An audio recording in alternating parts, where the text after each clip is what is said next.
Hi there, Visions students, and welcome to this first lesson of PSRCatholic.com. So it's December 9th, and we are ready, or it might be a little after December 9th. You have until December 16th to get this lesson taken care of. So we're ready to go ahead and take out your Visions Weekly for today. And it's good to see you. I know, I'm sure that Anna and Benny are out there, so hi to you guys, and hi to anybody new who's joining us as well.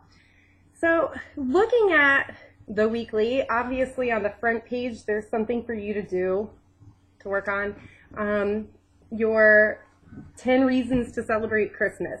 So go ahead, look at that yourselves, fill out numbers 6, 4, and 2 by yourselves, and make sure that you turn that in as you have been turning in your weeklies in the past. I still do want to get the paper copies.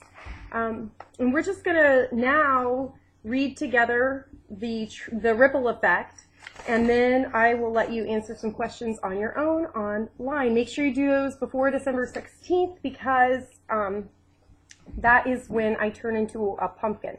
Just kidding. I don't really turn into a pumpkin, as thrilling as that would be. They need to be done actually before December 16th.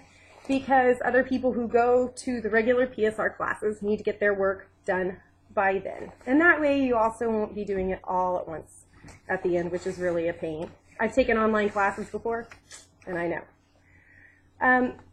So we're going to read this, and then you're going to answer some questions, and we're going to have another video. And just, if you look after clicking on your orange menu bar and getting to the page that this video was in, if you look on down that page, there are things for you to do in steps. Step 1 is this video, step 2 is some questions, step 3 and so on. Make sure you do them in order because they won't make as much sense out of order, and that way you're really getting the lesson the way that it should be, and you're really learning as much as you can, which is important to me because I'm a dork like that. So anyway, let's read this together. The Ripple Effect. It's a good story. And it's by David Fraser. Every day we make decisions.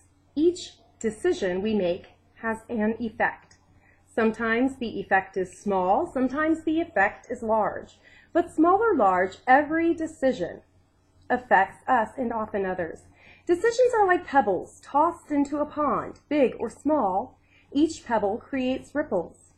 Some decisions create ripples that are far-reaching and have even transforming effects on ourselves, on others, on the future. The Green family made such a decision. People all over the world still feel its ripple effect. On the night of September 29, 1994, 7-year-old Nicholas Green became the victim of a bungled highway robbery. He was traveling with his parents and little sister Eleanor in southern Italy. Carjackers attacked the Greens and shot Nicholas while he was sleeping in the back seat of his family's car. It's terrible. The bullet lodged in his brain. 2 days later, Nicholas was dead. What happened next made worldwide news. Nicholas's parents, Reg and Maggie, decided to donate Nicholas's organs for transplant. Nicholas's heart, cornea, kidneys, pancreas cells, and liver transformed the lives of 7 Italians. And I want you to hang on just a second. I'm going to grab my purse here. I'm going to show you something. I am an organ donor, and I think that it's really important for me to be an organ donor. Not everybody feels called to be an organ donor, but I do, and I have been ever since I got my first driver license. So if anything should happen to me, God forbid, I don't think it will, so no need to worry, right? You'll still have class next week. If anything should happen, I'm going to cover up the private information on my license. But you can see here at the very bottom of it, right down there where my pinky is pointing, there's a little thing. It's a heart. And if you could look at it really closely, it says Ohio organ donor on there.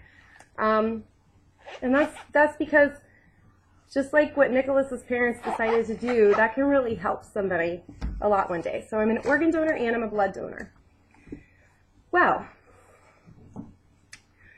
Andre Mongiardo was born with a severely deformed heart. His heart problems caused him to stop growing when he was 7. In 1994, Andre was 15 and already had 6 failed operations. He weighed less than 60 pounds. I want you to think about a 15-year-old, your age or a little older than you even, weighing less than 60 pounds.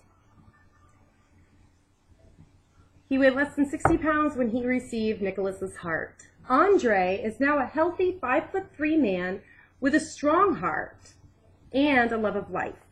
He works with his uncle and has now grown tall enough to acquire an Italian driver license. Inomicia Galetta was a young mother who had never seen her baby. Nicholas's gift of a cornea, that's a part of your eye, you probably know that, but if you don't, it's a part of your eye. And my grandpa received one from an organ donor who had died in a motorcycle accident. So Nicholas's gift of a cornea changed all that. Now she is able to watch her young daughter run and play.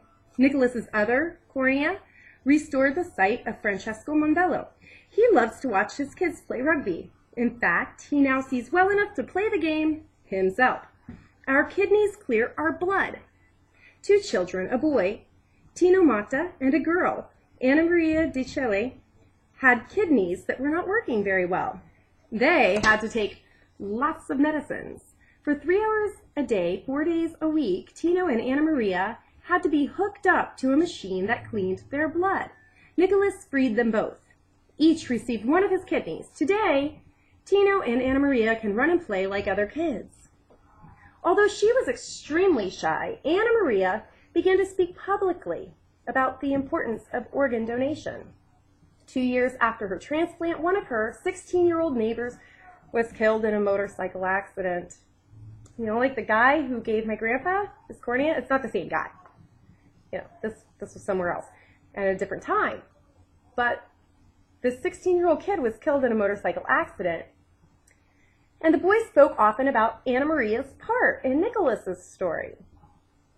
His mother felt it was important to donate his organs because of it. Several more lives were saved, all part of the ripple effect. Healthy pancreas cells from Nicholas helped a young woman named Sylvia Chiampi to better health. Sylvia had diabetes. Before she got the transplant, she had been very sick and had even been in a series of comas. Now she is much healthier and lives on her own. Finally, on the very night Nicholas was dying, Maria Pia Padala, a beautiful Sicilian girl, was also dying. Her liver did not work. Thanks to the gift of Nicholas's liver, Maria is alive and well today. When she got married and had a baby boy, she named him Nicholas. A whole life that would never have been without Nicholas's gift. Nicholas's gift jarred the Italian people into action. At the time, Italy's organ and tissue donation rates were far below those of other European countries, and requests for organ donation cards multiplied. The Italians called this the Nicholas effect. Nicholas's parents, Maggie and Reg, have worked tirelessly to help the Nicholas effect spread.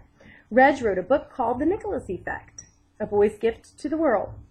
All the money earned by the sales of the book goes to the Nicholas Green Foundation, a nonprofit organization that helps people learn about organ and tissue donation. CBS made Nicholas's story into a movie called Nicholas Gift. Millions of people watched it on TV.